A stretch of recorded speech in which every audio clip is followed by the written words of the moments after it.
தமிழ் நேயர்களுக்கு வணக்கம். ஊடகவியலாளர் திரு வளவனோட நினைஞ்சிருக்கோம். வணக்கம் வளவன். வணக்கம் சார். காலையிலேயே பரபரப்பான செய்தி, செந்தில் பாலாஜிக்கு ஜாமீன் கிடைச்சிருச்சு.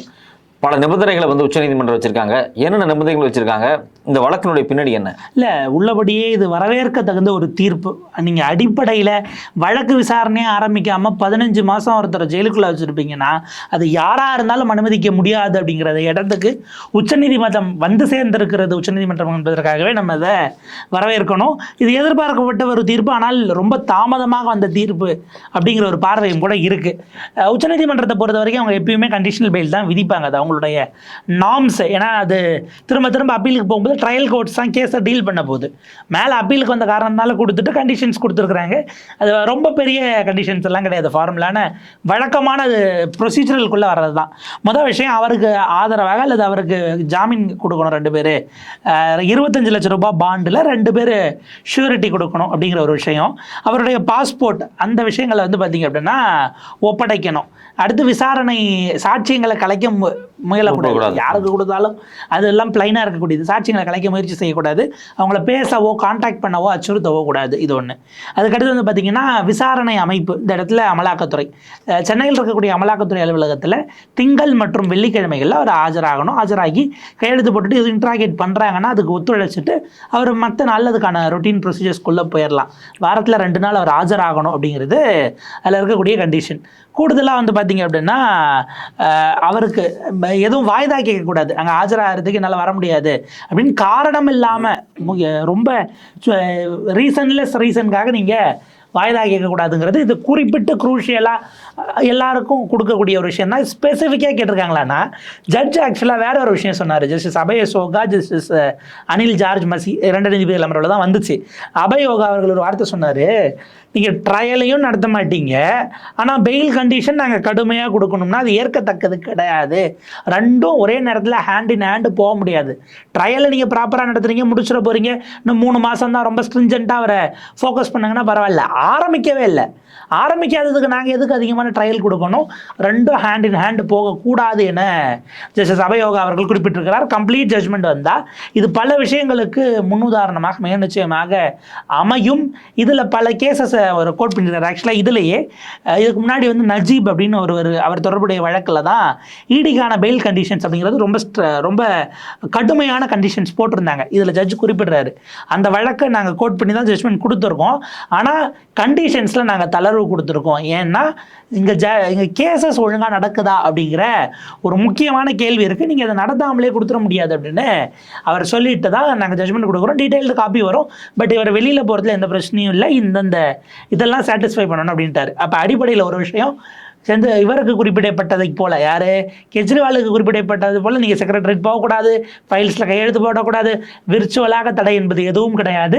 இந்த நிமிடம் செந்தில் பாலாஜி ரிலீஸ் ஆனால் அவர் அமைச்சராவதற்கான சகல தகுதிகளையும் கொண்டவராக, எந்த விதமான சட்ட தடையும் அதற்கு இல்லை அப்படிங்கிற இடத்துக்கு வந்துருச்சு. அதை தான் நம்ம கீனாக பார்க்க வேண்டியது. So Senthil Balaji all set and done to become cabinet minister again அப்படிங்கிறது ஒரு பக்கம் வந்துருச்சு.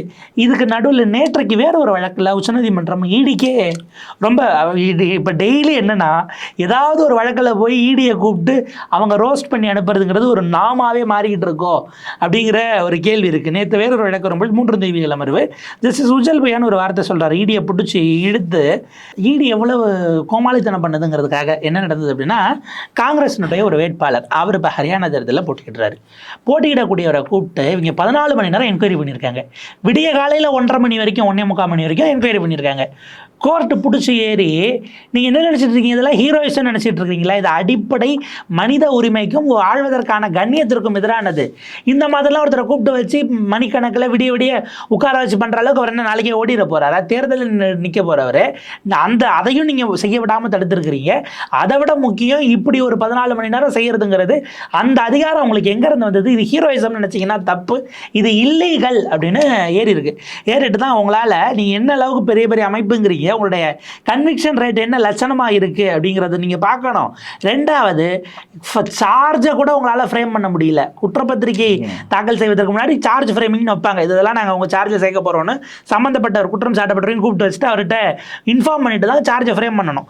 அந்த ப்ராசஸை பண்ண முடியாமல் மாத கணக்கில் வருஷ கணக்கில் ஜெயிலுக்குள்ளே வச்சுருக்கணும். அப்போ நீங்கள் என்ன தான் வேலை செய்கிறீங்க அப்படின்னு கேட்டுட்டு, எவ்வளோ நாளைக்கு நீங்கள் ஜெயிலுக்குள்ளே வச்சுருக்கணும்னு ஆசைப்பட்றீங்க? நீங்கள் கைது பண்ணுறவங்களெல்லாம் அதிகபட்ச தண்டனையே 7 வருஷம் தான்.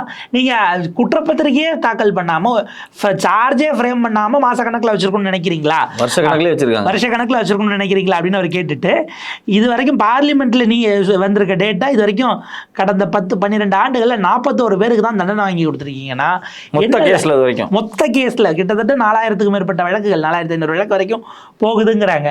4500 வழக்கில் 40 வழக்குனா 1%க்கும் கம்மி. அப்போ நீங்கள் அந்த லெவலுக்கு இருக்கிறீங்க, என்னதான் நினச்சிக்கிட்டு இருக்கீங்கன்னு வேற ஒரு வழக்கில் ஏறினது. இதெல்லாம் அக்யூமுலேட்டடாக உச்சநீதிமன்றம் ஒரு இடத்துக்கு வந்து சேர்ந்துருக்கிறது. அந்த வகையில் இதற்கு பிறகு நீங்கள் சார்ஜை ஃப்ரேம் பண்ணாமல், சார்ஜ் ஷீட்டை இதுக்கு முன்னாடி ஒரு கேஸில் என்ன கூத்து நடந்ததுன்னா, சார்ஜ் ஷீட்டை நாங்கள் ஃப்ரேம் பண்ணிட்டோம், எங்கள் சார்ஜே ஃப்ரேம் பண்ணாமல் ஜெயிலுக்குள்ள வச்சுருக்கீங்கன்னு செந்தில் பாலாஜி விட்டாங்க. வேறொரு வழக்கில் சார்ஜ் நாங்கள் ஃப்ரேம் பண்ணிட்டோம், நாங்கள் ஃப்ரேம் பண்ண பிறகு அவர்கிட்ட கேட்க என்ன இருக்குது, வெளியில் அனுப்புக்குன்னு பெயில் கொடுத்துட்டாங்க. ஸோ மொத்தமாக இடியை டிஸ்மேண்டில் பண்ணக்கூடிய இடத்துக்கு தான் வந்திருக்கிறாங்க. முதலமைச்சர் அவர்கள் இருக்கக்கூடிய ட்வீட் நம்ம இந்த இடத்துல கவனிக்க வேண்டியது. ஏன்னா அது அரசியல் முக்கியத்துவம் வாய்ந்ததும் கூட. அடுத்து கேபினெட்டில் என்ன ஸ்பேஸ் இருக்கும் அப்படிங்கிறதுக்கு செந்தில் பாலாஜினுடைய தியாகம் பெரியது, அவருடைய மன உறுதி அதை விட பெரியது அப்படின்னு அவர் பதிவிட்டிருக்கிறார். ஆரூர் சகோதரர் செந்தில் பாலாஜி அவர்களுக்கு 471 நாட்களுக்கு பிறகு உச்சநீதிமன்றத்தில் பிணை கிடைத்திருக்கிறது. அமலாக்கத்துறையானது அரசியல் எதிரிகளை ஒடுக்கும் துறையாக மாற்றப்பட்ட தற்போதைய சூழலில் அதற்கு உச்சநீதிமன்றம் ஒன்றே விடியலாக இருக்கிறது. விடியல். எமர்ஜென்சி காலத்தில் கூட இவ்வளவு நாட்கள் சிறை வாழ்க்கை கிடையாது. அரசியல் சதி செயல்கள் 15 மாதங்கள் தொடர்ந்தன. கைது செய்து சிறையிலேயே வைத்து விடுவதால் சகோதரர் செந்தில் பாலாஜியின் உறுதியை குலைக்க நினைத்தார்கள். முன்னிலும் உரம் பெற்றவராக சிறையிலிருந்து வெளியில் வரும் சகோதரர் செந்தில் பாலாஜியை வருக வருகவென வரவேற்கிறேன். உன் தியாகம் பெரிது, உறுதி அதனும் பெரிது அப்படின்னு போட்டிருக்கிறார். ரொம்ப உள்ள அந்த உணர்வுகளோடு அவர் வரவேற்றிருக்கிறார். அப்படின்னா வெகு விரைவில் எவ்வளவு நாள் எதற்காக உதயநிதியினுடைய துணை முதலமைச்சர் அறிவிப்பு தள்ளி போனதோ அதை தொடங்குவதற்கான நேரம் கனிந்திருக்கிறது. செந்தில் பாலாஜிக்கு முன்னால் இருந்த துறைகளை விடவும் கூடுதலாக துறைகள் கொடுப்பதற்கும் வாய்ப்பு இருக்கிறது. அதை நம்ம மறுத்திட முடியாது. அஃப்கோர்ஸ் டாஸ்மார்க் திரும்ப முத்துசாமி அவர்கள்ட்ட வரதுக்கு வாய்ப்பு இருக்குது. கூடுதலாக வேறு எதுவும் ஒரு கிரெடென்ஷியலை கூட்டி கொடுக்க போகிறாங்களா அப்படிங்கிறத நம்ம 1-2 நாட்களில் தெரிஞ்சுக்கலாம். இப்போ செந்தில் பாலாஜிக்கு பெயில் கிடைச்சிருச்சு, ஆனால் இன்னும் வெளியே வரலையா? எப்போ வருவார்? யூஸ்வலாக 2 ப்ராசஸ் இருக்குங்க. சிறையிலேருந்து ஜாமீன் கிடைக்கிறது வெளியில் வரணும்னா, ஒன்று மார்னிங் ஒரு பேட்ச், ஈவினிங் ஒரு பேட்ச்ன்னு தான் ரிலீஸ் பண்ணுவாங்க. நீங்கள் நாள் முழுக்க ரிலீஸ் பண்ணிட்டு இருந்தால் அவங்களுக்கு அது ப்ரொசீஜரெலாம் லேப்ஸ் ஆகும். இன்று மாலை புழல் சிறையில் தான் இருக்கார். சிறை நிர்வாகத்துக்கு எப்படியும் அங்கே காப்பி நேரம் கொடுத்துருக்கணும், இல்லை மதியத்துக்குள்ளே டீட்டெயில்டு ஜட்மெண்ட் காப்பி அப்லோட் பண்ணிவிட்டு இவங்க தரப்பு கொடுத்துருவாங்க. ஏன்னா இப்போ கோர்ட்டுக்குள்ளே என்ன கொடுப்பாங்கன்னா, அவங்க வாசிக்க கொண்டு வந்த அந்த operative portion of the judgment தான் அதிகபட்சம் கையில் கிடச்சிருக்கும். அது கிடச்சாலே கொண்டு வந்து அங்கேருந்து ஸ்கேன் பண்ணி என்ன பண்ணால் இங்கே ஜெயிலுக்கு போயிடுச்சு அப்படின்னா அவர் கிட்டத்தட்ட ரெடி ஆயிடுவார். இன்று மாலையே அவர் முறைப்படி ரிசீவ் பண்ணப்படலாம் அப்படிங்கிற ஒரு விஷயம் இருக்குது. ஆனால் இன்று மாலை 5 மணிக்கு முதலமைச்சர் டெல்லி கிளம்புறாரு. அவருக்கான ஃப்ளைட்ஸ் இருக்குது. உதயநிதிக்கு அவருக்கு என்ன ப்ரீ ஷெட்யூல்ஸ் இருக்குன்னு தெரியல. ஆப்வியஸாக அவர் நாளை முதலமைச்சர் அங்கே டெல்லியிலிருந்து வந்த பிறகு சந்திப்பதற்கான ஃபார்மல் ஏற்பாடுகள் இருக்கும். திமுகவினரே இங்கே இருக்கக்கூடிய மாவட்ட செயலாளர்கள் அங்கே அறிவாலயத்திலிருந்தே போய் எப்படியும் தடபுடலாக வரவேற்பதற்கான சூழல் அப்படிங்கிறது நேரம். அதாவது இது வந்ததுமே அவ்வளவு செலிப்ரேஷன். அது கரூர்ல தொடங்கி திமுகவினர் பல இடங்கள் செலிப்ரேட் பண்ணிட்டு இருக்காங்க. அறிவாலயம் ஆல்ரெடி ஒரு கோலாகலமான மோட்ல தான் இருக்கு. ஸோ இன்று மாலை அல்லது அதிகபட்சம் நாளை காலை ஒரு வரவேற்புல ஒரு அண்ணாமலை இல்லையா தான் அர்த்தமா இருக்கு. அண்ணாமலை வரவேற்கலைன்னா ஜோதிமணி அவர்கள் ரொம்ப மகிழ்ச்சியோட அதை வரவேற்று இருக்காங்க. ஜெயிலுக்குள்ள இருந்தாலும் நான் மீண்டும் ஜெயிப்பதற்கு இருந்த உதவி பண்ண ஒரு மனுஷங்கிற ஒரு எண்ணம் இல்ல. ஆனா அவர் சிறைக்குள்ள இருக்கும்போதே கோவை கொங்குமண்டல பாலிடிக்ஸ் அவர் தான் பண்ணிட்டு இருந்தாரு அப்படிங்கிறது வந்து குறிப்பா கணபதி ராஜ்குமார் அவர்கள் அவருடைய சாய்ஸ் தான் அப்படிங்கிறதையும் நம்ம மறந்துடக்கூடாது. இப்போ கோவை மேயரை மாற்றினாங்க இல்லையா, அது வரைக்கும் அவருடைய சாய்ஸ் தான் அப்படிங்கிற விஷயங்கள்ல நம்ம மறந்துட முடியாது. உள்ள போயிட்டு ஒப்பீனியன் கேட்டுட்டு வந்து அவர் டிசைட் பண்ணக்கூடியது அப்படிங்கிற இடத்துல இருந்தது அப்படின்னு தான் பார்க்குறோம். 15 மாத கால சமரசமற்ற கடும் போராட்டத்திற்கு கிடைத்த வெற்றி. எவ்வளவு கடினமான நாட்கள், துயரம், தனிமை எல்லாவற்றையும் தனது அசைக்க முடியாத மன உறுதியோடு எதிர்கொண்டு வெற்றி பெற்றுள்ள செந்தில் பாலாஜி அவர்களுக்கு என் அன்பும் நல்வாழ்த்துகளும். அதிகாரத்துக்கு எல்லோரும் எல்லோரும் அடிபணிந்து விட மாட்டார்கள், அதை எதிர்த்து நின்று வெற்றி அடைவார்கள் என்பதையே இந்தியா கூட்டணி தலைவர்கள் நிரூபித்திருக்கிறார்கள்.